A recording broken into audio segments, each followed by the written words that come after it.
Shalom Javerim, eh, buena semana a todos. Estoy haciendo esta grabación a día miércoles de estudio de la Parashá, porque como ustedes saben, pues el sábado justamente por la mañana falleció mi abuela, entonces he tenido que posponer la grabación unos días.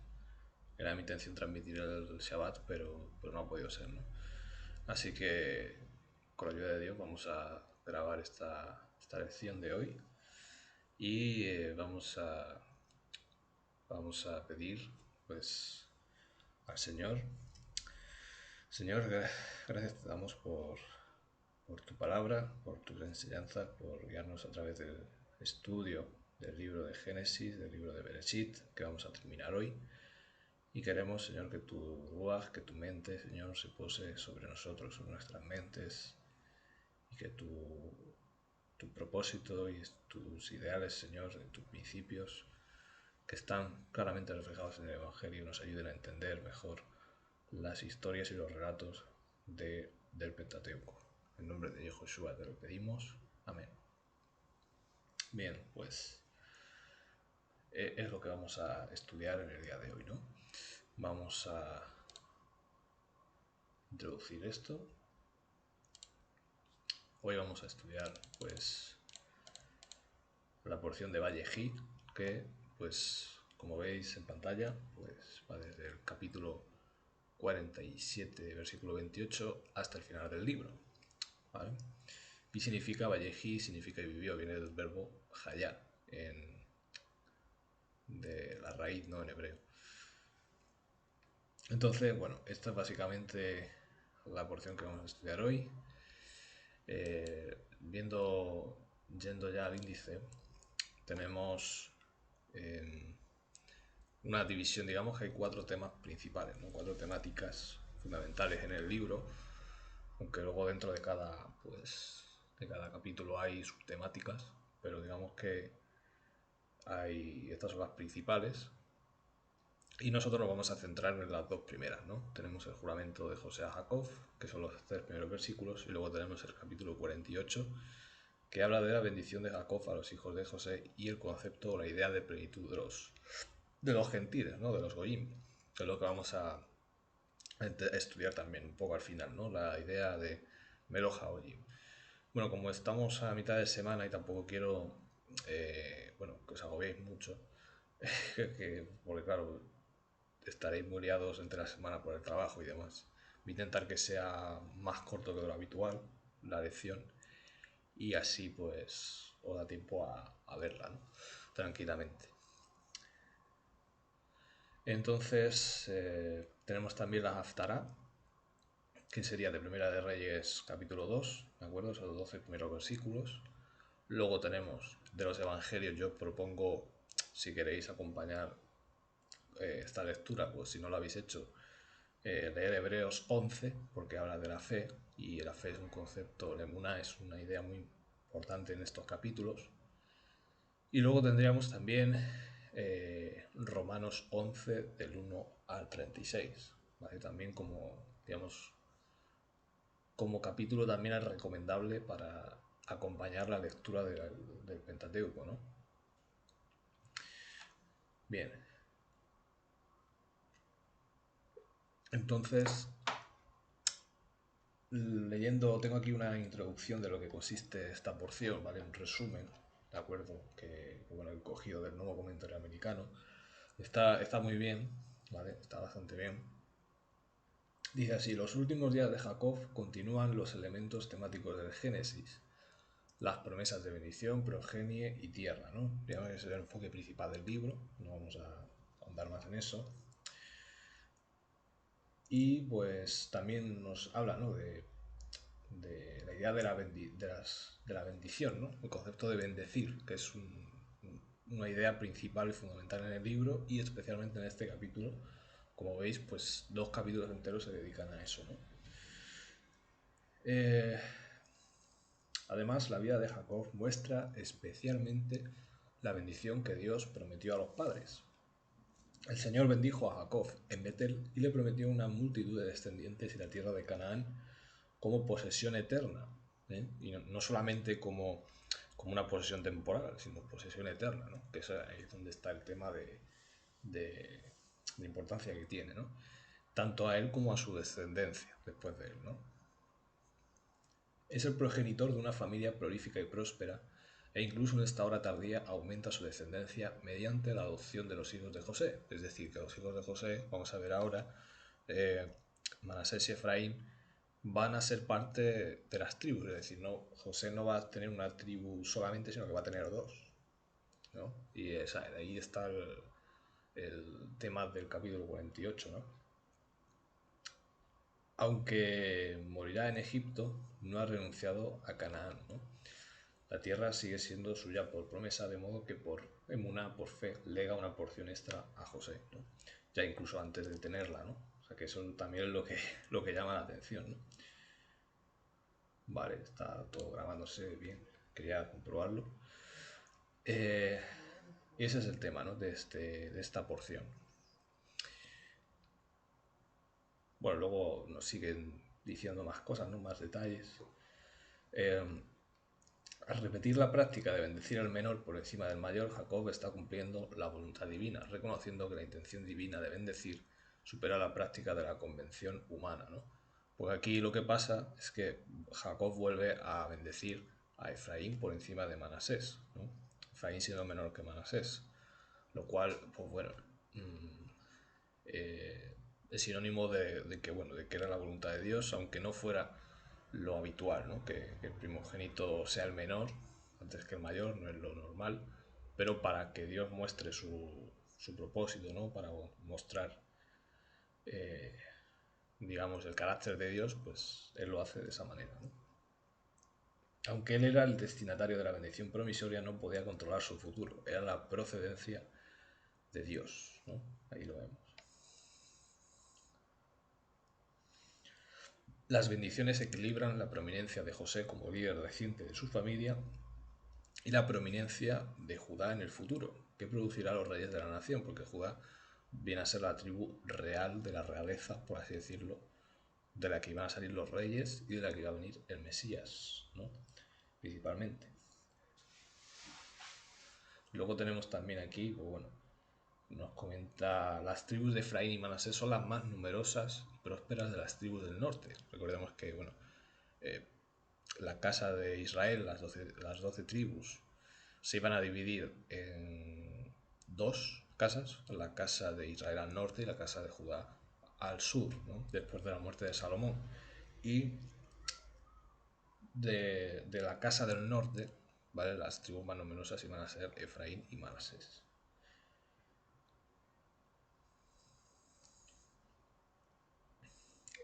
La casa de José podría referirse al conjunto de las tierras altas centrales y las regiones septentrionales de Israel en los tiempos de Salomón. El primer intruso real de la historia de Israel, Jeroboam I, era efraínita, justamente. De hecho, bueno, Saúl era benjamínita, ¿no? Pero sí, Saúl era de Benjamín, ¿no? Digamos que era de las tribus del sur también. Los efraínitas ejercían el gobierno desde la imponente capital, Samaria, cuyo papel en el norte coincidía con la preeminencia de Jerusalén en el sur, ¿no? Por ejemplo, Miqueas 1:5, ¿no? Dios favoreció a Judá sobre José, aunque José seguía siendo amado como el primogénito del Señor. Vale. Bueno, hay varias cosas también aquí que comentar. Por ejemplo, nos dice que los últimos días de Jacob también muestran su emuná perdurable, o sea que a pesar de todo lo que había pasado de su sufrimiento, de que había perdido a José, ¿no? O él creía que había muerto, ¿no? Pues él no perdió su emuná en Dios. Al fin y al cabo, la de fidelidad, que es la fidelidad, ¿no? Que es la confianza plena en Dios, ¿no? Entre otras cosas, la educación divina, ¿no? Que recibimos, pues Dios se la había inculcado y era imborrable, pasara lo que pasara, ¿no? Era, por eso también se dice que la fe es el depósito de la vida eterna. Es decir, que es algo que Dios deposita en ti, no es algo que tampoco sea que nosotros seamos muy fieles, ¿no? O que la fe dependa de algo de nosotros, sino que es algo que Dios deposita en cada uno de nosotros, ¿no? Mediante la educación. Jacob exhibió una fuerte llegada a la meta en su carrera de fe, ¿no? De exhibir la fidelidad, ¿no? Que hemos hablado tantas veces, ¿no? Exhibió una fuerte llegada a la meta en su carrera de fe, depositando su confianza en las promesas de Dios a pesar de las apariencias. Por eso también recomiendo leer Hebreos 11, ¿no? Porque al final es una temática también fundamental, ¿no? En la vida de Jacob y, y esta porción va de eso, ¿no? La bondad de Dios sorprendió los ojos de Emuná de Jacob al permitir que el padre invidente viera de nuevo el rostro de José y también a sus hijos, ¿no? Porque se decía que había perdido la visión, ¿no? Sin embargo, durante ese momento ve a José y ve el futuro incluso, ¿no? Porque lo que vemos aquí en estos capítulos es que Jacob, como profeta, que también era, ¿no? Pues recibe de Dios esta visión del futuro de su pueblo, ¿no? Además, Jacob recibió un anticipo de la vida de sus descendientes en su bendición en el lecho de muerte, anticipando el asentamiento de las tribus en la tierra y el de un reino bajo la descendencia real de Judá. Así pues, Jacob legó a sus hijos un futuro que conformaría su carácter y su destino como pueblo en los días venideros, porque de eso se trata, ¿no? Bueno, luego hay más comentarios, ¿no? Eh, También dice, los 12 hijos no habrían podido convertirse en las históricas 12 tribus de Israel si Dios no hubiera liberado a José de las garras de sus hermanos y de las ataduras egipcias, ¿no? Eh, la opresión de José, aludida por el patriarca, reflejaba el cisma familiar que amenazaba el futuro de las promesas. O sea, que vemos eh, que todo es en una situación en la que estaba en juego las promesas de Dios, principalmente, no solo la herencia terrenal, que, que al final pues es importante, pero lo más importante de todo era la promesa de la simiente que iban a hacer y que del cual pues los hebreos eran los portadores de esa promesa y lo han sido siempre hasta que nació el Mesías la época del segundo templo, ¿no? Eh, Porque de hecho eso es lo que dice la profecía, ¿no? Que en este capítulo, ¿no? No será quitado el cetro de Judá hasta que venga Silo, que es el Mesías, ¿no? Entonces, ahí vemos, ¿no? La importancia que tenía y esta, que esto sucediera de esta manera, ¿no? Esta prueba de la gracia de Dios, ¿no? Alimenta el optimismo del capítulo 49, en el que la recitación de las bendiciones manifiesta la conquista de Dios sobre las invenciones pecaminosas de la humanidad, porque Dios no es que las 12 tribus fueran, digamos, o sea, los 12 patriarcas fueran súper santos, súper buenos, súper... No, no. O sea, de hecho, lo que te enseña la escritura es justamente lo contrario, ¿no? Es, a pesar de sus maldades y de sus errores de las veces que estuvieron a punto de fastidiar todo, pues Dios opera a través de eso, a través de las fallas humanas, de los errores humanos, ¿no? De hecho, eso es uno de los puntos clave, ¿no? De esta enseñanza, ¿no? A través de todo lo malo, Dios opera, ¿no? A pesar de nuestras maldades, ¿no? A pesar de nuestras infidelidades, Dios opera y sigue cumpliendo su propósito, ¿no?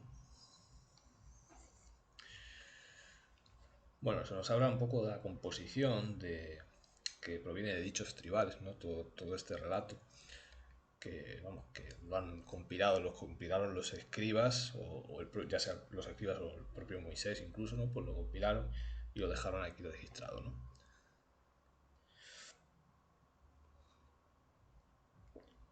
También se nos dice, ¿no? Que en el capítulo 49, curiosamente, encontramos una estructura quiástica cuando habla de los hijos de Jacob, ¿no? Al igual que pasa en Apocalipsis, que se utiliza mucho esta estructura, pues aquí en Génesis también, ¿no? En algunas partes. Pasamos ya al siguiente.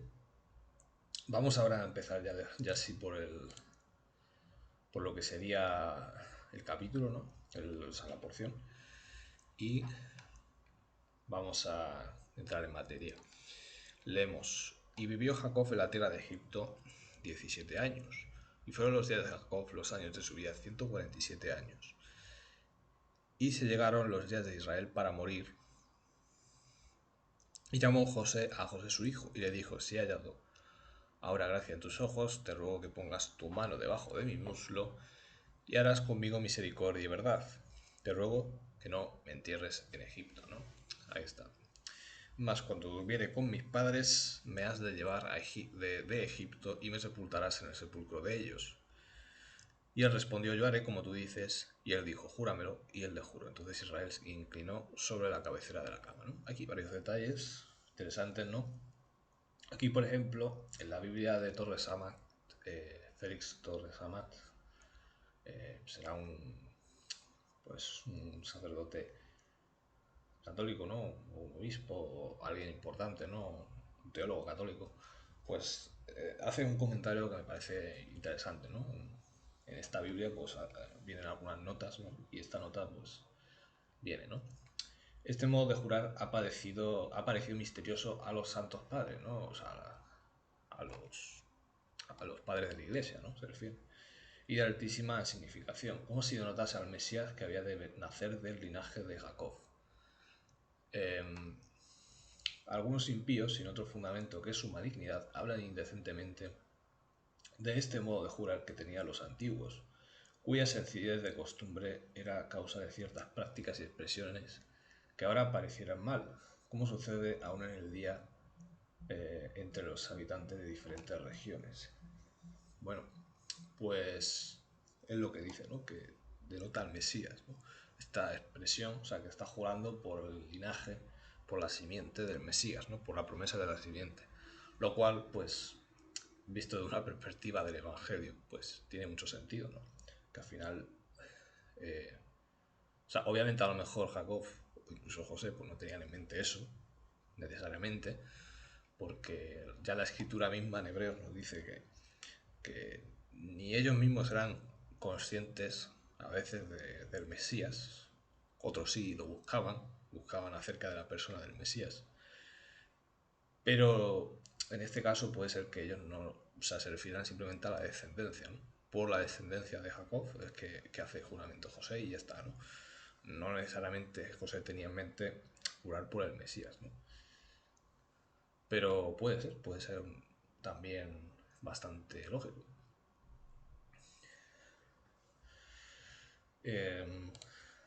También tenemos aquí, bueno, se nos dice, ¿no?, que Israel se inclinó, ¿no? Primero que se utiliza el nombre de Israel, lo cual denota un poco, bueno, porque a veces se utiliza Jacob, se sigue utilizando a pesar de que Dios le cambió el nombre, y se utiliza Israel, ¿no? Entonces, para la persona de Jacob, ¿no? No para la nación en sí, sino para la persona, lo cual es significativo, ¿no? Es muy significativo. Posiblemente la inclinación sea un cumplimiento del sueño de José. Recordemos que José tuvo un sueño que se inclinaban la luna, el sol y 12 estrellas sobre él, ¿no? Como, como enseñar de que él iba a gobernar sobre ellos, ¿no? Y, y es posible que esto fuera, pues, en mención o cumplimiento literal, ¿no?, de ese sueño, ¿no? Lo cual tiene sentido. Que obviamente estaba expresado mediante símbolos, pero al final José no deja de ser el virrey, ¿no? El segundo al mando de todo Egipto, ¿no? Era una persona pues súper importante, ¿no? Como puede ser a día de hoy el vicepresidente, por ejemplo, ¿no? Una persona que tiene mucha importancia en la política, ¿no? Tiene mucha importancia.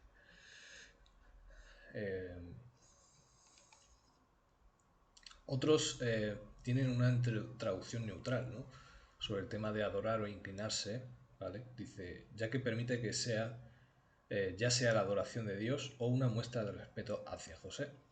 O sea, puede ser que otros dicen que, bueno, que no es que se inclinó a José, sino que se inclinó para adorar a Dios, que puede ser también, perfectamente, ¿no?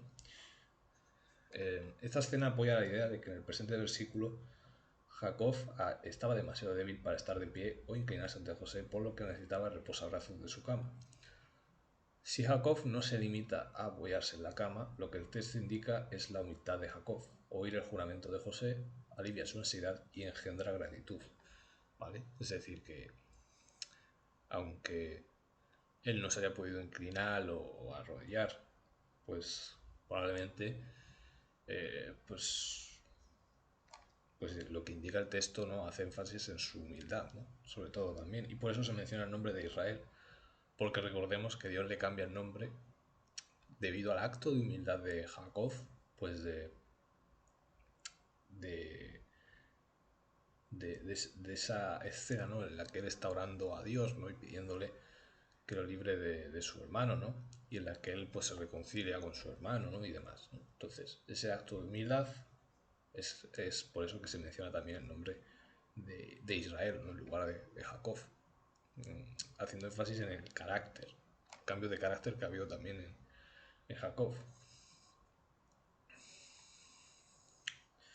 Otra opción, pues bueno, ya hemos dicho también que Israel, el nombre es un nombre profético también del Mesías, por lo tanto, también puede ser que al hacer este juramento por la descendencia, pues tenga que ver, ¿no? Pero bueno, eso ya, eso ya es ir más allá, ¿no?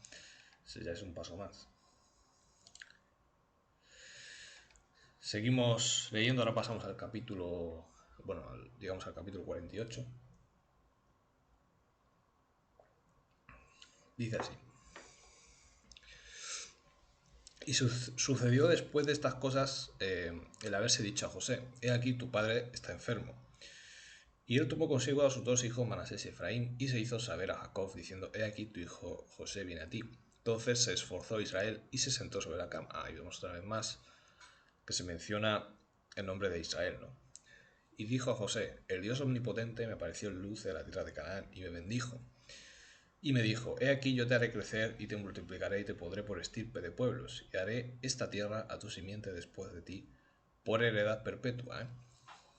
Pues ahí lo tenemos, ¿no?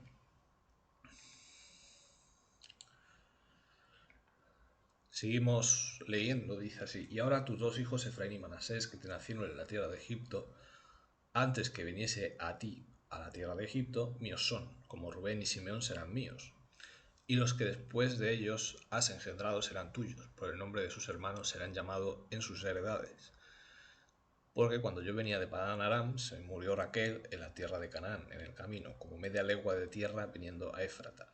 Y la sepulté allí en el camino de Éfrata, que es Betlehem, en Belén, ¿no? Bien, aquí tenemos varias cosas que comentar también. Primero es que Jacob reclama a los hijos de José, ¿vale?, como hemos dicho, y hace esa comparación, ¿no?, con Rubén y Simeón, ¿vale?, que eran sus primogénitos, los dos primeros que le habían nacido, ¿no?, precisamente de Lea, ¿no?, si no me equivoco. No, lo tenemos aquí, que Rubén y Simeón efectivamente pues son hijos de Lea y pues eran los dos primeros que le habían nacido, ¿no? Entonces, bueno, los nombra como puntos de comparación para decir que van a ser hijos del mismo estatus que esos dos, ¿no? A pesar de que no, a pesar de que son sus nietos realmente, pero iban a ocupar ese lugar, ¿no?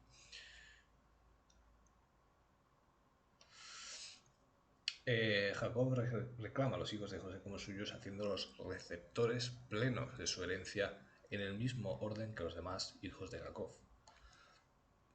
Puesto que Jacob es el destinatario de la herencia, tiene autoridad para adoptar la descendencia de José. ¿De acuerdo? Ahí lo tenemos. Históricamente, las tribus de Efraín y Manasés siguen siendo conocidas como los hijos de José. Como unidades tribales, los descendientes de los dos hijos establecerán la herencia de su padre. Entonces, básicamente es que José, en vez de ser una tribu, ¿vale?, unida, iban a ser dos. Básicamente se iban a separar en dos, que son sus dos hijos, principalmente. Aquí no hay mucho más que comentar. Esto tuvo implicaciones en la configuración de las 12 tribus, ¿vale? José aparece en la bendición del capítulo 49, pero la bendición de Moisés cuenta 12 tribus, suprimiendo a Simeón y dividiendo la casa de José en Efraín y Manasés. Curioso, ¿no? En Deuteronomio 33, 17. Dice así, él es aventajado como el primogénito de su toro, ¿no? Hablando de José. Y sus cuernos, cuernos de unicornio. Con ellos acorneará a los pueblos juntos hasta los fines de la tierra. Que es otra referencia más a, a lo que vamos a ver a continuación, ¿no? Acerca de la plenitud de los gentiles, ¿no? Y estos son los 10 millares de Efraín y estos son los millares de Manasés, ¿no? O sea, ahora vamos a ver qué es esto de que él acorneará a los pueblos, ¿no? Yo creo que es una referencia claramente al Mesías y al Evangelio, ¿vale? La predicación del Evangelio, pero bueno, nos estamos adelantando un poco, pero en Apocalipsis, ¿no? Se habla de los cuernos de los cuernos del Mesías, ¿no? Del Cordero. Se habla tanto como un falso profeta en Apocalipsis 13, como los cuernos del Mesías en esa escena del capítulo 4 y 5, ¿no? De Apocalipsis. Entonces estos cuernos y estos ojos, ¿no? Que aparecen, pues también hacen referencia al poder del Evangelio, ¿no? Entre otras cosas. Y bueno, básicamente nos está haciendo referencia esta profecía a eso, ¿no? Y tiene especial relevancia aquí.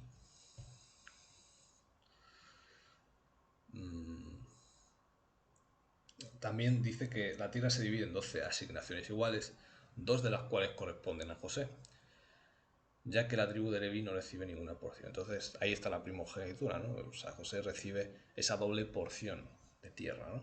Esa doble porción que van a ser esas dos tribus. Y Leví, pues no recibe porción, recibe ciudades dentro de las tribus.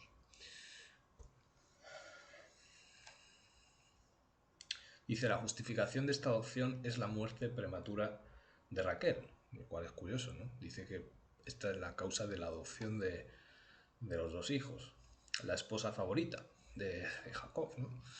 Puesto que Raquel no tenía más hijos, Jacob contó los hijos nacidos de José como suyos por derecho propio, multiplicando inmediatamente sus tribus.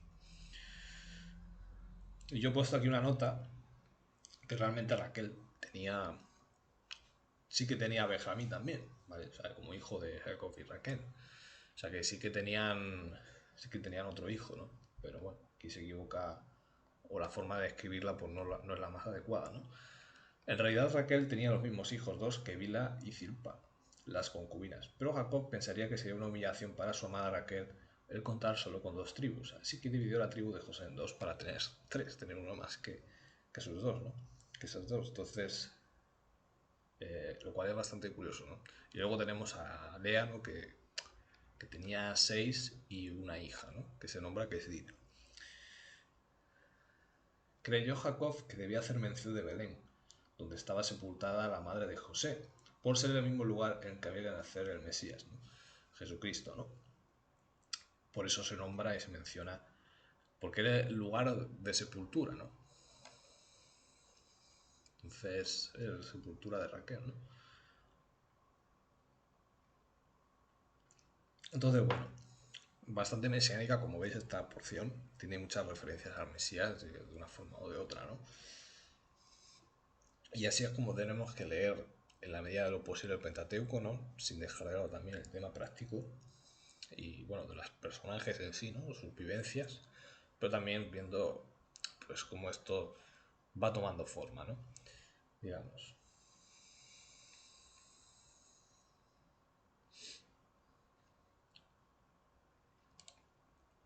Vale, aquí veis los descendientes de Jacob, que eran los 12, dos de Zilpa, dos de Bila y dos de Raquel, que serían tres porque José se iba a dividir en dos, ¿no? En Manasés y Efraín, y luego los otros seis de Lea, ¿no?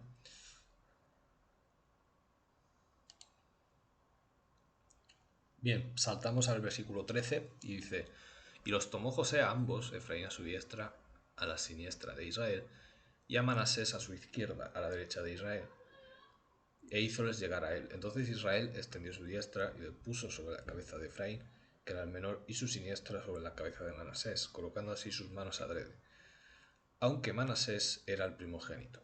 Y bendijo a José y dijo, el Dios en cuya presencia anduvieron mis padres Abraham e Isaac, el Dios que me mantiene desde que yo soy hasta este día, el ángel que me liberta de todo mal, bendiga a estos mozos y mi nombre sea llamado en ellos, y el nombre de mis padres Abraham e Isaac, y multipliquen en gran manera en medio de la tierra. Bien, más cosas aquí que comentar. En primer lugar, otra vez el nombre de Israel, ¿vale? No se menciona Jacob, sino Israel, porque está hablando de la parte, digamos, está hablando de que está más ligado a Dios que nunca, porque esto es no deja de ser pues una profecía, ¿vale? Una bendición y una profecía. Entonces él está tomando este papel, ¿no? Espiritual, como sacerdote del pueblo, ¿no? Como profeta del pueblo. Por eso se le llama Israel aquí. Entonces José lo sacó de entre sus rodillas y se inclinó a tierra, dice el versículo 12, el anterior, que no hemos leído. ¿De acuerdo? Y es interesante ver que, bueno, que la noción de rodillas, de Berek, que de hecho es la misma raíz de bendecir, ¿vale? Baraj, en la escena aluda al nacimiento y descendencia de los hijos, pues rodillas aparece una expresión idiomática para el parto, es decir, llevar sobre las rodillas. Entonces vemos aquí bueno, la idea de adopción, ¿no? Que está muy ligada a la raíz de bendecir. O sea, la palabra bendecir pues tiene que ver con la idea de adoptar también, ¿no? Y de hecho por eso Jacob bendice a Efraín y Manasés. Luego, acerca de estos versículos, José coloca a los muchachos de cara a Jacob de modo que su mano derecha de gracia tocaría previsiblemente al mayor de ellos, a Manasés. Inesperadamente, al cruzar los brazos, Jacob apoya su mano derecha sobre el hijo menor, ¿no? Sobre Efraín, ¿no? O sea, lo que hace es básicamente cruzar los brazos. Bueno, ya lo sabéis, ¿no? Jacob se centra en la herencia espiritual de la familia que implica la relación protectora de Dios con sus antepasados y consigo mismo. La imagen es la de una oveja que camina delante del pastor, quien desde atrás conduce y supervisa el cuidado del rebaño, ¿no? Esta imagen se nos ha presentado pues en otras porciones, ¿no?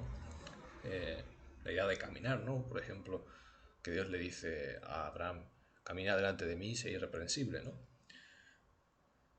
La expresión camina delante de tiene múltiples significados, un estilo de vida fiel y la presencia y provisión del Señor, ¿no? Entonces, bueno, esa parte también es muy importante, ¿no? Por último, Jacob describe a Dios como su ángel libertador, es decir, como mensajero, ¿no?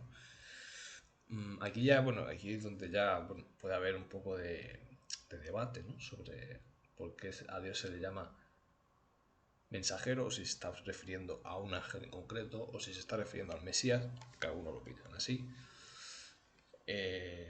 Dice, no se puede determinar con seguridad a qué se refiere Jacob exactamente, o si solo habla en general. Es posible que esté pensando en el papel de los ángeles en las experiencias finales de su exilio en Canaán, primero en Betel y luego a su regreso cuando se encontró con Esaú. Luego también se hace mención, bueno, que fue el ángel de Dios quien proporcionó los medios para escapar de Labán, por ejemplo. Los mensajeros supervisaban sus peligrosos viajes, ¿no? Y demás. Entonces, bueno, él aquí, por ejemplo, pues no está pensando en que Dios sea un mensajero o que el Mesías sea un mensajero, ¿sí? Sino que se está refiriendo a... está pensando que, bueno, que los ángeles en general pues eran los que estaban con ellos liberándoles y ayudándoles en todo momento, ¿no? Entonces, bueno, así pues la divinidad está relacionada por su pueblo, por la alianza e interviene ante circunstancias terribles para salvarlos allí donde no pueden salvarse a sí mismos. Es decir, dejando de lado el tema de esto, ¿no? Que lo principal pues es que Dios estaba interviniendo en esas circunstancias, ¿no? El ángel que me liberta todo mal, ¿no? Ya sea el propio Dios, o sea, pues un mensajero, ¿no? Pues eso es lo importante, ¿no? Lo que nos tenemos que centrar, ¿no? Porque es inútil discutir sobre cómo se usa un término, ¿no? No va a tener una repercusión práctica definitiva, ¿no? La súplica de Jacob es que los descendientes de José, ¿no?, a pesar de sus orígenes egipcios, nunca pierdan de vista su carácter distintivo como hijos de Israel, porque le está diciendo que mi nombre se ha llamado en ellos, ¿no? Mi carácter, mi nombre se ha llamado en ellos. Nunca pierdan de vista su carácter distintivo como hijos de Israel, ¿no? Porque aquí se utiliza el nombre Israel, ¿no?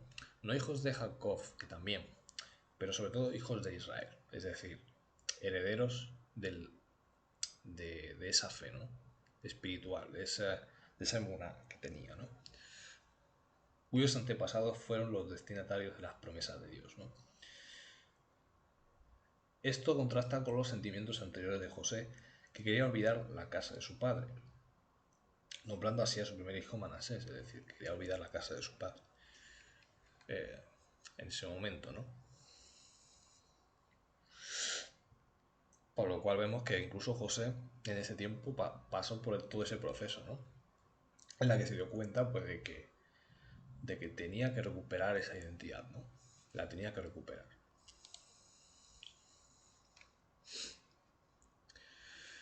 Seguimos el versículo 17, dice: entonces, viendo José que su padre ponía la mano derecha sobre la cabeza de Efraín, le causó esto disgusto y asió la mano de su padre para mudarla sobre la cabeza de Efraín a la de Manasés. Y dijo José a su padre: no así, padre mío, porque este es el primogénito, pon tu diestra sobre su cabeza. Mas su padre no quiso, y dijo: lo sé, José, hijo mío, lo sé. También él vendrá a ser un pueblo, y será también acrecentado, pero su hermano menor será más grande que él, y su simiente, su descendencia, será plenitud de gentes, plenitud de gentiles, ¿no? Aquí vamos a leer sobre el significado de esta expresión, ¿no?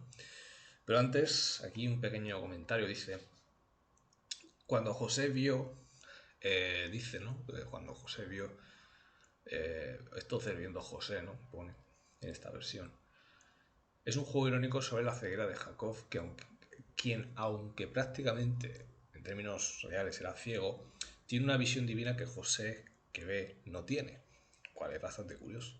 Jacob, aquí, aunque José también se dice, ¿no?, que era profeta, no lo sabemos, puede ser que lo fuera, o puede ser que simplemente tuviera sueños de parte de Dios, ¿no? Es decir, no tienes por qué ser profeta para recibir sueños de Dios.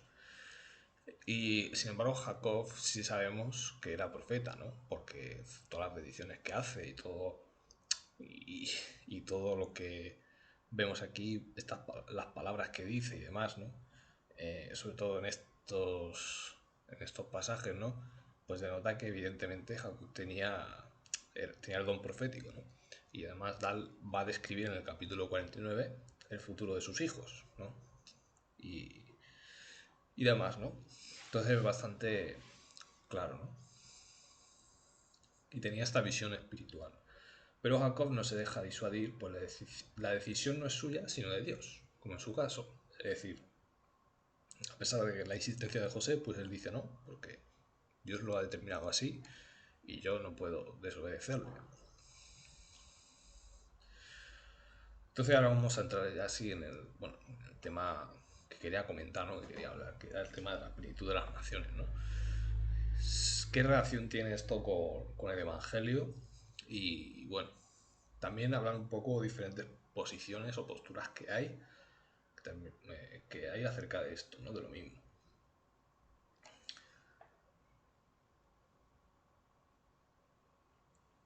Vamos a leer Romanos 11, ¿vale? De hecho, me voy a salir aquí un momento para que lo leamos, ¿no? Voy a ver si lo estáis viendo. Sí, vale, ya lo tenéis aquí. Entonces vamos a Romanos 11 un momento y lo vamos a leer, ¿no? Romanos 11. Bien, es un poco largo de leer, ¿vale? Digamos que, bueno, vamos a leerlo, voy a leerlo un poco rápido para no detenerme mucho. Digo, pues, ¿ha desechado Dios a su pueblo? En ninguna manera, porque también yo soy israelita de la simiente de Abraham, de la tribu de Benjamín. No ha desechado Dios a su pueblo, al cual antes conoció. ¿O no sabéis qué dice de Elías la Escritura? Cómo hablando con Dios contra Israel dice, Señor, a tus profetas han muerto y tus altares han derruido, y yo he quedado solo y procuran matarme. Mas, ¿qué le dice la divina respuesta? He dejado para mí 7000 varones que no han doblado la rodilla delante de Baal. Así también, aun en este tiempo, han quedado reliquias o remanentes por la elección de gracia.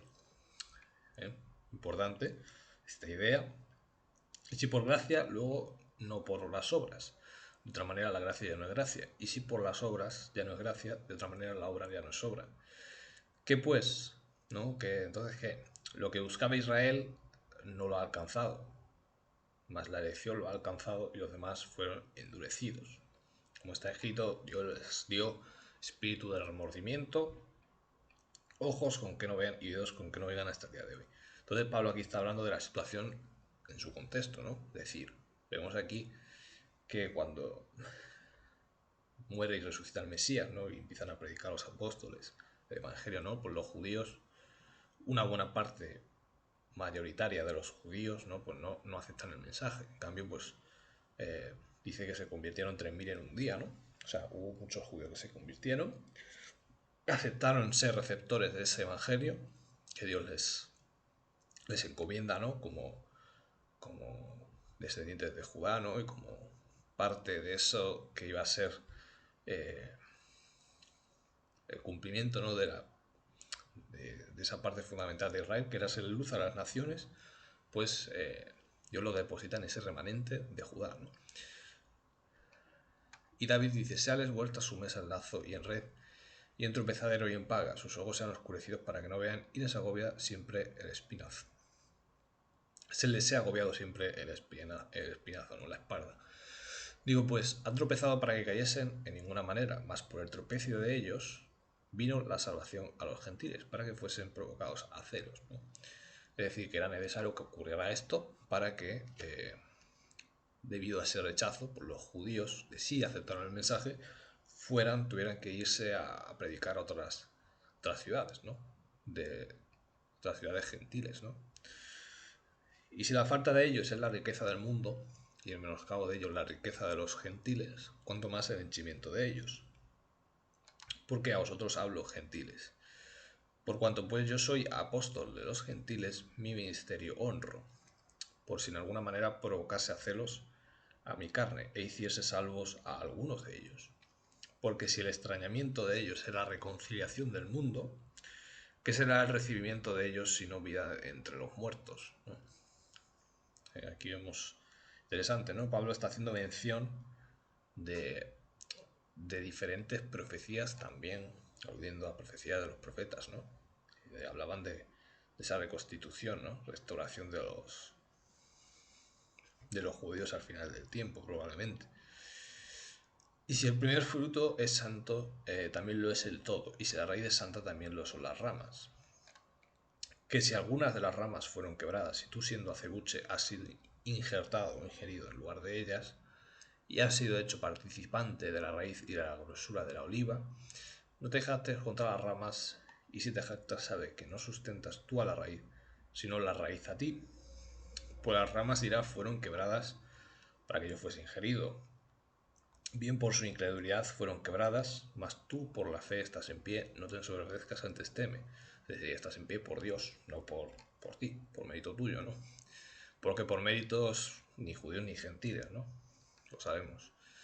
Que si Dios no perdonara las ramas naturales, a ti tampoco te perdonará. Mira pues la bondad y la severidad de Dios, la severidad ciertamente en los que cayeron, más la bondad para contigo, si permanecieres en la bondad, pues de otra manera tú también serás cortado. Y aun ellos, si no permanecieren en incredulidad, serán ingeridos, que poderoso es Dios para volverlos a ingerir. Porque si tú eres cortado del natural acebuche, del olivo natural, ¿no? Y en contra de la natura fuiste ingerido en la buena oliva, cuanto más hecho, se le refería al acebuche al olivo silvestre, ¿no? Y en contra natura fuiste ingerido en la buena oliva, cuanto más estos, que son las ramas naturales, serán ingeridos en su oliva. Porque no quiero, hermanos, que ignoréis este misterio para que no seáis de vosotros mismos arrogantes, que el endurecimiento en parte ha acontecido en Israel, hasta que haya entrado la plenitud de los gentiles, ahí es donde vamos a entrar ahora. Y entonces, y luego pone aquí, más bien, y entonces todo Israel será salvo, como está escrito, vendrá de Sion el libertador, que quitará de Jacob la impiedad, y está en mi pacto con ellos cuando quitare sus pecados, ¿no? Bueno, aquí, muy importante, todo lo que menciona Pablo, ¿no? Pues habla de una profecía, pues de que al final del tiempo pues, va a haber una conversión, ¿no? Se dice que va a haber una conversión de judíos, ¿no? Masiva, y hay varias teorías acerca de esto, ¿no? De lo que describe Pablo. Hay varias interpretaciones, más o menos todas vienen, digamos, tienen cosas en común todas, pero cuando llega a la parte final, ¿no? Pues luego también hay discrepancias, ¿no? Algunos dicen, hacen más énfasis en una parte que en otra, ¿no? E incluso algunas las llevan al contexto moderno. Eso lo vamos a tocar ahora, brevemente.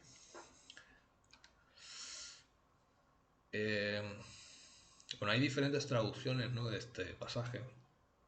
Algunos incluso lo traducen de la siguiente manera, el versículo 25, ¿no?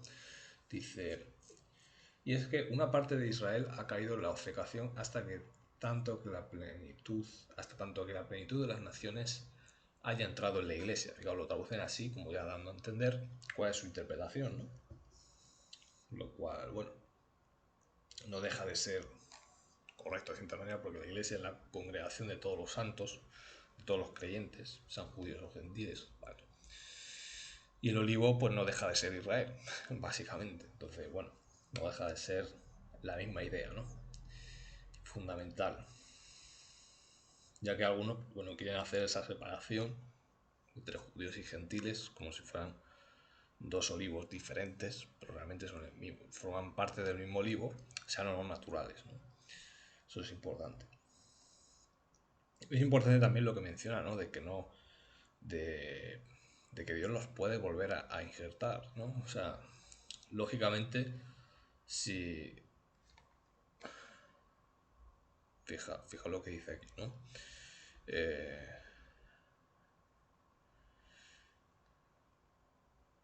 Y aun ellos, si no permanecieran en incredulidad, serán ingeridos. Poderosos Dios para volverlos a ingerir. Es decir, que al ser quebradas, digamos que están están fuera, ¿no? Entonces, Dios las puede volver a ingerir, ¿no? O sea, porque Dios tiene poder para hacerlo, ¿no? Evidentemente. Pero hay que tener en cuenta, ¿no? Pues que lógicamente aquí Pablo nos está diciendo que van a ser salvos a pesar de su incredulidad. Eso no es lo que Pablo está queriendo decir aquí, ¿no? Eso es fundamental entenderlo y dejarlo claro, ¿no? Antes de nada, ¿no? Bueno, luego aquí otra traducción dice, no quiero hermanos que ignoren este misterio para que no presuman de inteligentes. La obstinación de una parte de Israel no es definitiva. Durará hasta que el conjunto de las naciones se convierta. Bien, yo voy a dar también mi parecer, ¿no? Que es lo que yo entiendo de este pasaje, que me parece muy claro, muy, muy lógico. Tengo la garganta un poco seca. Sobre la idea de plenitud, sobre todo, ¿no? Yendo a esta palabra, ¿no? Aquí nos dice en el Logos, ¿no? Pues nos da una definición y un significado, ¿no? De cuál es el sentido del, en el Nuevo Testamento de la palabra plenitud, ¿no? Que, que por supuesto pues hay que trasladarlo a la Torah, ¿no? Porque no deja de ser la misma idea. Porque ¿qué es lo que nos hace estar plenos, ¿no? Estar llenos, ¿no? ¿Qué es lo que va a hacer que los gentiles sean llenados, ¿no? O plenos? Pues lógicamente estar completo o lleno bajo la perspectiva bíblica pues es no se puede entender sin Jesús, ¿no? Sin el Yehoshua, Hamashiach, que es el Mesías. Entonces, Jesucristo es visto como la expresión de la plenitud de la naturaleza y propósitos de Dios, de tal manera que los creyentes pueden descansar en la seguridad de que a través de Cristo ellos conocen a Dios tal como realmente es. Los creyentes también están siendo llevados a la plenitud a través del Evangelio, aunque la plenitud final de gozo y entendimiento tendrá lugar solamente en el futuro reino de Dios, ¿no? Eso está claro. Dice así Efesios 1, 9 y 10. Dice, dándonos a conocer el misterio de su voluntad, según el beneplácito que se propuso en él, para la administración de la plenitud de los tiempos. Fijaos, tiene mucha relación, plenitud de los tiempos, a fin de reunir en Cristo, en el Mesías, todas las cosas, las que están en los cielos como las que están en la tierra. Ver también Lucas 21-24, dice así, dice, y caerán a filo de espada y serán llevados cautivos todas las naciones. Habla del asedio a Jerusalén, que ocurrió en tiempos de Roma, ¿no? Y Jerusalén será pisoteada por los gentiles hasta que se cumplan los tiempos de los gentiles. Si fijaos, aquí hay una profecía también acerca de Jerusalén, ¿no? No vamos a leer ese pasaje entero, eso es otro tema, pero bueno, muy interesante que hay una referencia a los tiempos de los gentiles, ¿no? Que por supuesto guarda relación con la plenitud de los gentiles también, ¿vale? Tiene mucha relación, ¿no?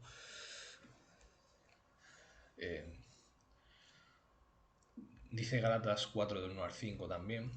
Bueno, aquí comentan sobre este pasaje de Lucas, sea cual sea el significado preciso de la frase los tiempos de los gentiles, indica con claridad la soberanía de Dios sobre los tiempos y los eventos. Eso obviamente. Digo pues que mientras el heredero es niño, en nada se diferencia del esclavo, aunque es dueño de todo, pero está bajo tutores y encargados hasta el tiempo fijado por su padre. Así también nosotros, cuando éramos niños, estábamos esclavizados bajo los espíritus elementales del mundo. Pero cuando llegó la plenitud de los tiempos, Dios envió a su Hijo, nacido de mujer, nacido bajo la ley, para que redimiera a los que estaban bajo la ley, a fin de que recibiéramos la adopción. ¿Vale? Entonces ahí también se habla de la plenitud de los tiempos, ¿no? La llenura de los tiempos, cuando los tiempos se completan, ¿no? Mateo 24:14. Y será predicado este evangelio del reino en todo el mundo por testimonio a todos los gentiles, y entonces vendrá el fin. Ese para mí es el significado de esta expresión. Ya que, bueno, otras veces hay otros que comentan, ¿no? Que también, pues bueno, Efraín, la casa del norte, pues fue llevada a la dispersión y, bueno, se mezclaron entre los gentiles y que, bueno, esa teoría, pues ya sabéis cuál es, ¿no? De que hay, que ahora la gente le están volviendo, ¿no? Las ovejas perdidas de Israel están volviendo y se habla de, bueno, de retornar a Israel y demás, ¿no? Pero bueno, aquí no es ese es el énfasis, ¿no? O sea, aquí lo que se está diciendo es que la simiente iba a ser la plenitud de las naciones. O sea, el énfasis está en la plenitud de las naciones, no en que su descendencia iba a llenar las naciones, sino que a través de la descendencia de Efraín, ya sea en modo literal o de alguna manera a través de ellos, iba a ser transmitido el Evangelio, ¿no? A las naciones. Ese es el énfasis, ¿no? Ese es el énfasis fundamental, ¿no? De aquí. Y es lo que interpreta el Evangelio. Cuando leemos a los apóstoles, leemos al Mesías hablar de esta expresión, pues hace referencia a eso, ¿no? Hace referencia a eso. Y los profetas también hablaban, como hemos leído antes, pues de cómo Efraín pues iba a cornear a las naciones y demás, ¿no? Hace referencia a, o sea, que ese golpe de Efraín hacia las naciones es como Dios iba a usar tanto a los judíos como a los propios gentiles que se iban convirtiendo, ¿no? Para golpear a las naciones y destruir todas las ideologías contrarias a Dios, ¿vale? A través del Evangelio. Esa es básicamente la idea, ¿no? Con la que nos tenemos que quedar. Luego hay un comentario que se llama Everyday Bible Commentary, series, que, bueno, que hablando del significado de esta expresión, plenitud de los gentiles, pues nos da varias posibilidades, ¿no? Da varias opciones. Dice, el número completo de los gentiles ¿Qué significa el número completo? Versículo 25. Son posibles varios puntos de vista. En primer lugar, el versículo 12 de Pablo se refiere a la plenitud, ¿vale?, de Israel como lo opuesto a su disminución. Así que la plenitud de los gentiles podría significar su número completo en comparación con el pequeño número que hasta el tiempo de Pablo se convirtieron. Se dice Cranfield. La plenitud podría alcanzarse cuando en cualquier generación se convierte la última persona que completa el número total de individuos elegidos. Pero la palabra nunca tiene este significado en ninguna otra parte de Pablo o del Nuevo Testamento o del Antiguo Testamento griego. Bueno, ahí está, ¿no?, una de las opciones que plantea. En segundo lugar, a la luz de lo que la misma palabra plenitud significa en el versículo 12, ya no un remanente redimido, sino una masa convertida, parece mejor entender que el número total de los gentiles indica algún tipo de avivamiento arrollador en el futuro que resulta en la conversión de la mayoría de los gentiles junto antes de la gran cosecha de los israelitas, ¿vale? En tercer lugar, otros intentan relacionar la plenitud de los gentiles con el cumplimiento de los tiempos de los gentiles, que hemos leído. En el sentido sería un endurecimiento parcial de los tiempos de los gentiles,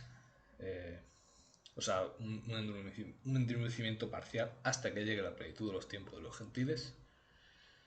La aceptación de Israel está precedida por el momento en que Dios puso fin a la opresión de Israel por las naciones gentiles, ¿no? O sea que cuando eso ocurra, pues se va a cumplir, ¿no? Pero gentiles en Romanos 9:11 casi siempre significa cristianos gentiles, y en tiempo de los gentiles tiene una connotación opresiva, desfavorable. Plenitud de los gentiles, como la plenitud de Israel, tiene el sentido de una bendición divina favorable, ¿no? Entonces, bueno, descarta esa relación, que yo creo que es muy probable que tenga relación, ¿no? Porque al final, vale, sí se está hablando de opresión en el Evangelio, pero tiene sentido que cuando se cumpla esa plenitud, pues se cumplirá también ese tiempo, ¿no? Tiene mucho sentido porque Dios sabe cuál es el tiempo en el que se van a convertir, ¿no? Todos esos de los que habla la profecía. En cuarto lugar, cabe mencionar otra modificación del primer punto de vista. La plenitud de los gentiles podría tener referencia a la plenitud geográfica, es decir, se referiría a la totalidad de los gentiles o a las naciones gentiles en su conjunto. Esta nota de universalidad de la evangelización de las naciones gentiles es sonada por Cristo en el discurso de Olivar cuando dice pues lo que hemos leído en Mateo 24:14, ¿no? Será predicado este evangelio del reino en todo el mundo para testimonio a todas las naciones y entonces vendrá el fin, ¿no? Que de hecho yo creo que este pasaje es el que une las dos cosas, es decir, el cumplimiento del tiempo de los gentiles y el cumplimiento de esta plenitud, ¿no? De nuevo la referencia, como en el primer punto de vista, sería a algún gran esfuerzo de evangelización del cristianismo que llegue a todos los gentiles, que precederá a la conversión de Israel y que de alguna manera estará relacionado con ese acontecimiento posterior, ¿no? No tiene por qué significar que todos los gentiles se convertirán, pero bastaría con referirse a todo el grupo étnico o entidad. La principal objeción a esta modificación, tal como la entendemos, es que plenitud se refiere más definitivamente a la conversión que a la mera evangelización. Nos parece preferible adoptar el segundo punto de vista, aunque admitiendo que quedan ambigüedades sin resolver, ¿no? Yo creo que plenitud es más referido a la conversión, ¿no? Porque si no, no es plenitud, es simplemente predicación, ¿no? O sea, ¿de qué te sirve? Tú no eres pleno hasta que no recibes el Evangelio, ¿no? La conversión. Es claramente una referencia a que se van a convertir. Pues muchos de ellos, ¿no? No todos, evidentemente. Aún a día de hoy sabemos que hay lugares donde el Evangelio no ha llegado. O prácticamente no se puede predicar, como por ejemplo los países árabes, ¿no? Por ejemplo, no se puede predicar ahí. Entonces, cuando se predique en esos lugares, pues será una señal de que se está acercando, ¿no? El día, ¿no? Cuando se predique en esos lugares y empiece a ganar fuerza, ¿no? Porque ahora mismo es como si está prohibido prácticamente, ¿no? Y así puede parecer que este pequeño y así no es importante y aislar luego la pedantería. Pero si hacemos que el texto diga entonces o después de esto, no distorsionaremos totalmente el sentido de Pablo, pero podemos perdernos el pensamiento más profundo. Bueno, aquí habla de la expresión y entonces será salvo Israel, ¿no? Todo Israel.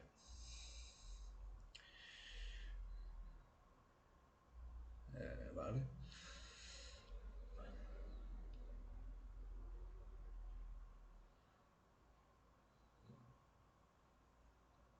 No está claro si la plenitud gentil provocará la emulación de Israel, o sea, la conversión, o se utilizará algún otro medio. Probablemente es difícil de saber, ¿no? Pero bueno, ya, Dios, digamos que va a ser cuando eso suceda, pues también se van a convertir pues, muchos de estos israelíes, ¿no? O judíos. Porque ni siquiera se habla del Estado de Israel. Aquí es importante, hay que tener en cuenta esto que es muy importante, que es que no dice, no en ningún lugar de la escritura, ni siquiera aquí, que se habla de una nación, un Estado judío que se va a convertir o nada por el estilo. Se habla de los judíos, es decir, se habla de Israel como, sobre todo de los judíos, ¿no? De sangre, eso está claro, pero en ningún lugar se dice que no es que la nación de Israel se va a convertir entera, ¿no? Porque no se habla de que exista una nación, se habla de los judíos, ¿vale? O sea, se habla de los que son linaje de Abraham, ¿no? Literalmente, entonces sabemos que se van a convertir, pero no se sabe en qué medida ni, ni se nos dice que va a ser un estado entero que se va a convertir o una buena parte de ese estado, no se nos dice nada, nada de eso. Entonces, simplemente se nos dice que Dios va a recibir de vuelta a los judíos, algunos de ellos se van a convertir, eso lo sabemos.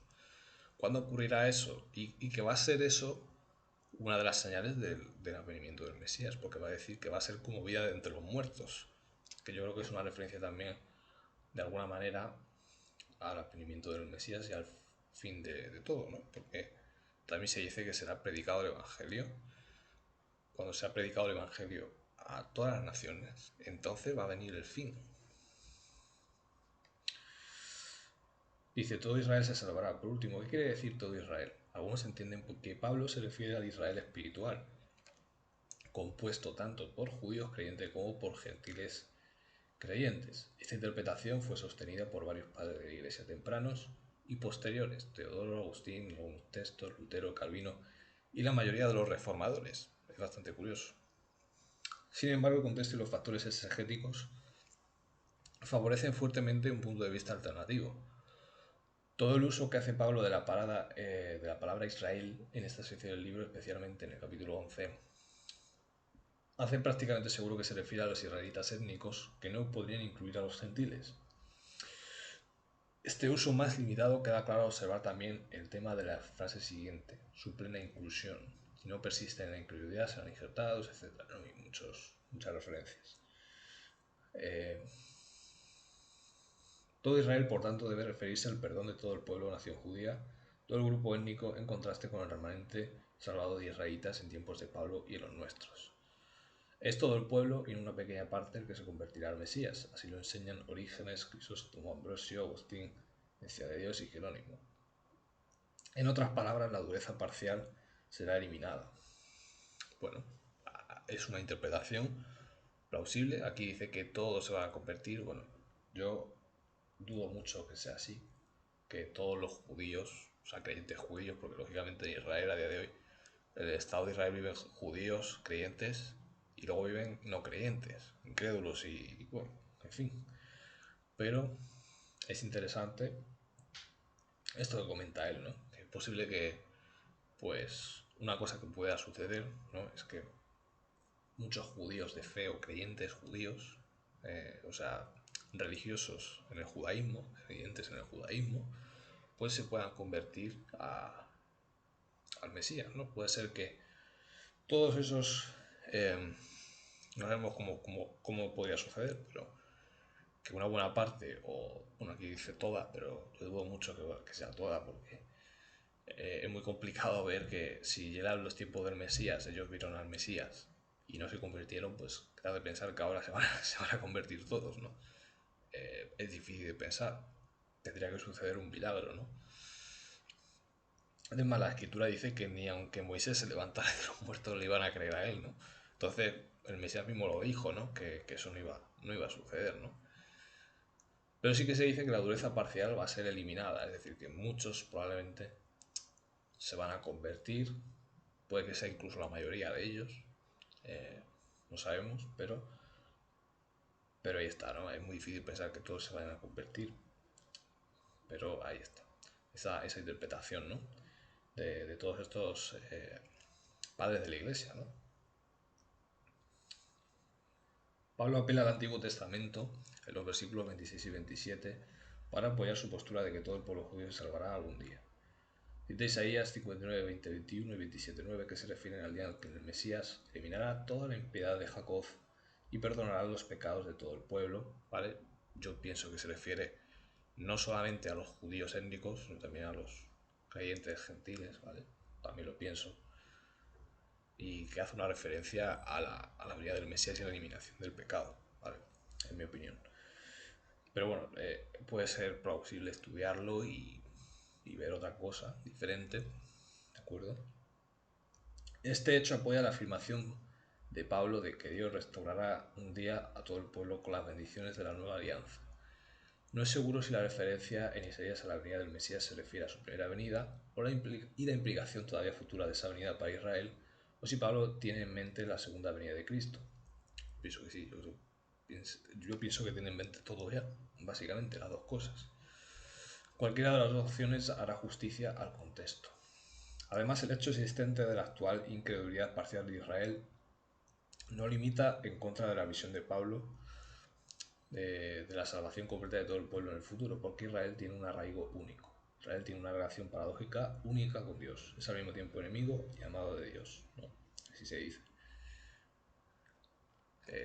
Eso dice Pablo, ¿no? Entonces, bueno, hemos terminado aquí, Jabrín. No, al final sí se me ha hecho más largo porque esto era largo de leer, pero merecía la pena. Me parece un comentario bastante completo.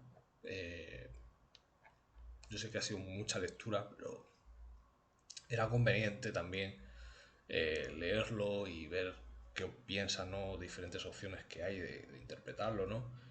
Y son opciones que pensaban los padres de la iglesia, ¿no? También. O sea, había división incluso entre ellos, ¿no? De cómo se tenía que interpretar este pasaje. O sea, no es algo nuevo que haya personas que piensen diferente. Pero yo pienso que está hablando primero de la segunda venida del Mesías, lógicamente. Segundo, está claro que se habla de la conversión de al menos de una buena parte del pueblo judío. No se dice en ninguna parte, en tercer lugar, que vaya a ser un Estado o una nación como tal, ¿vale? O sea, que vaya a ser una nación formada por judíos únicamente la que se va a convertir. Eso tampoco aparece, no hay ninguna referencia a ello. Se nos habla del pueblo judío, eso sí, está clarísimo. Y además el pueblo judío étnico, es decir, no solamente ya de judíos convertidos al Mesías, sino de judíos étnicos que no creen en el Mesías, ¿no? Que Dios va a eliminar esa dureza parcial de ellos, ¿no? Y eso está muy claro. ¿Y cuándo va a suceder eso? Cuando la plenitud de los gentiles haya entrado en el olivo, es decir, cuando se haya predicado el Evangelio a todas las naciones, básicamente. Esa es la principal, los principales puntos de esto, ¿no? De este significado, ¿no? De la simiente de Efraín será plenitud de las naciones, ¿no? Que de alguna manera, pues, Pablo ha cogido para... Dios le mostró a Pablo, ¿no? Digamos, mejor dicho, cuál era el significado de esta expresión, ¿no? Así que, Javier, lo vamos a dejar aquí. Espero que les haya, bueno, resultado eh, interesante este rato, ¿no?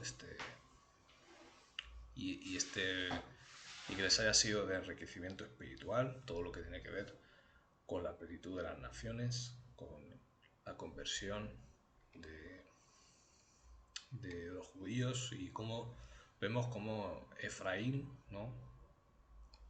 Ya entendiendo Efraín como el medio que va a utilizar Dios para realizar todo este proceso, ¿no? De alguna manera. que no sabemos, que no entendemos, repito, porque esto es un misterio, ¿no? Lo que dice Pablo es que es un misterio, es decir, es algo difícil de entender que no sabemos exactamente cómo es todo ese proceso, cómo se lleva a cabo. Es decir, que es normal que haya diferentes opiniones acerca de cómo se lleva a cabo, pero es un hecho, es una realidad, ¿no? Así que me despido y espero que les haya servido y nos vemos el próximo Shabbat para empezar el libro de Éxodo. Shalom.